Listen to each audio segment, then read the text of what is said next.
Ich möchte Ihnen hier nun ein paar Anhaltspunkte geben, die es Ihnen erleichtern sollen, eine Miniatur in ihre Zeit und in den Stil einzuordnen.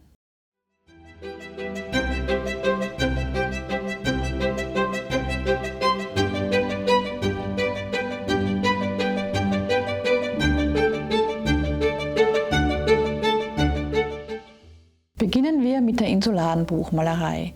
Sie ist eigentlich der Start des Mediums Buchmalerei. Obwohl es natürlich antike Buchmalerei auch gab, aber von der ist uns fast nichts erhalten und wenn dann meist nur in Abschriften und Kopien. Also starten wir mit dieser faszinierenden Ausdrucksweise der insularen Kunst. Eine unglaublich reiche Ornamentik, geometrisch und vegetabile Motive, Figuren, Knoten, Tiere, Spiralen und Flechtmuster prägen diese Ausdrucksweise, prägen diese Malerei. Sie sind beeinflusst von den germanischen Metallarbeiten, in der sich diese Spiralen und Knoten und Elemente wiederfinden. Weder Perspektive noch Konturen begrenzen die Bildfläche. Den Ornamenten wird eine apotropäische, also unheilabwendende Wirkung zugesagt und diese wurde anscheinend auch übernommen. Aber auch eine reiche Zahlensymbolik sowie Figurensymbolik der Kreise und der Vierecke lassen sich in dieser Buchmalerei finden. Wer einmal eine insulare Buchmalerei gesehen hat, vergisst sie nicht wieder und erkennt sie auf Anhieb. Diesen Stil werden Sie immer wieder erkennen. Kommen wir zur nächsten, zur karolingischen Buchmalerei. Die Hofschule ließ ihre Buchmalerei besonders reich ausstatten, um ihre Macht und ihren Reichtum darzustellen und auch zu legitimieren, denn die Inhalte sind immer religiös. Die karolingische Buchmalerei zeichnet sich durch eine aperspektivische Darstellung aus. Es ist ein Versuch, die antike Perspektive umzukehren und von der zentral dargestellten Figur aus zu betrachten. Nicht der Betrachter soll die Perspektive richtig sehen, sondern die Bedeutung der dargestellten Figur wird durch diese Perspektive hervorgehoben. Sie können klare Einflüsse byzantinischer und antiker Kunst erkennen. Die karolingische Kunst wird ein bisschen als höfisch unnahbar wahrgenommen. Dies gilt auch für die nächste Stilepoche, die ottonische Kunst. Die ottonische Kunst ist eine ganz besonders auffällige und ganz besonders markante Ausdrucksweise, die Sie in jedem Fall auch wiedererkennen werden. Charakteristisch ist die Vergeistigung der Kunst und die Loslösung vom Raum. Der Hintergrund ist nur mehr in Farbstreifen und kräftigen Goldstreifen aufgeteilt. Feine, überlenkte Körper, große Gesten und ausdrucksstarke große Augen sind markant für diesen Stil.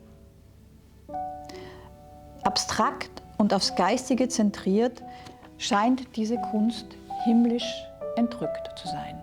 Viele dieser Stilelemente finden Sie auch in der romanischen Kunst wieder, denn alle Übergänge sind meist fließend und daher ist nicht ganz klar zu unterscheiden, zu welcher Kunstepoche das eine oder das andere Bild zuzurechnen ist. Die romanische Kunst ist in jedem Falle eine Fortsetzung der karolingischen und der ottonischen Kunst und viele Bildelemente finden sich auch in ihr wieder. Charakteristisch für die romanische Kunst ist der strenge Faltenwurf, der wohl aus der byzantinischen Kunst übernommen wurde. Sie sehen stark modellierte Körper durch die streng gelegten Falten. Auch hier sehen wir wieder überlenkte Körper, einen feierlichen Ausdruck und starke Gebärden der Personen. Es ist eine monumentale, abstrakte, aber dennoch statische Kunst. Ebene Farbhintergründe in starken Farben, eine fehlende Perspektive und eine starke Abstraktion sind auch für diese Stilrichtung ausschlaggebend. Diese Kunst zielte darauf ab, das Wort Gottes zu erhöhen und das Jenseits durchblicken zu lassen und über das Sichtbare zum Unsichtbaren zu führen. Es war also nicht Sinn und Zweck, etwas Naturalistisches darzustellen, sondern etwas Abstraktes, etwas Inhaltliches, etwas Großes, etwas Beeindruckendes, um den Betrachter zu einer anderen Ebene zu führen. Dies ändert sich erst mit dem Stil der Gotik über die internationale Gotik bis zur Renaissance, in der sich die künstlerische Entwicklung stark verändert. Das weltliche Empfinden und die naturgetreue Nachbildung wird nun zum Ziel. Dies hat auch damit zu tun, dass mit Beginn des 13. Jahrhunderts und der Entstehung der Universitäten die Verlagerung auf die weltlichen Werkstätten und auch auf weltliche Inhalte andere Umsetzungen der künstlerischen Darstellungen mit sich bringen. Nun zur Gotik.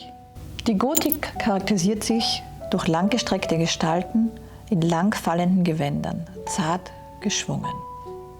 Die Hintergründe sind oft gemustert mit Rauten in Farben Blau, Rot oder mit Gold, das ziseliert ist.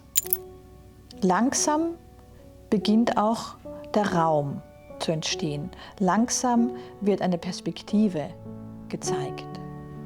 Die Menschen werden individualisierter und es ist eine narrative Kunst, die emotional und realistischer wird. Eine emotional greifbare Kunst. In der internationalen Gotik, im internationalen Stil, wird dies bis zur Perfektion getrieben. Sehen Sie sich diese fantastischen Hintergründe an, Architekturen, Innenräume, sehen Sie die Gesichter.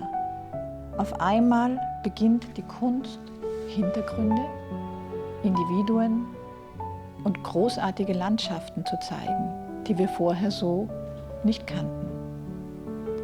Und dann kommen wir auch schon zur Renaissance.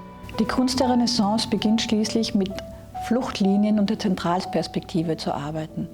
Prachtvolle Innenräume tun sich vor uns auf und auch großartige Landschaftsmalereien. Auch der Mensch wird das Individuum immer stärker hervorgehoben.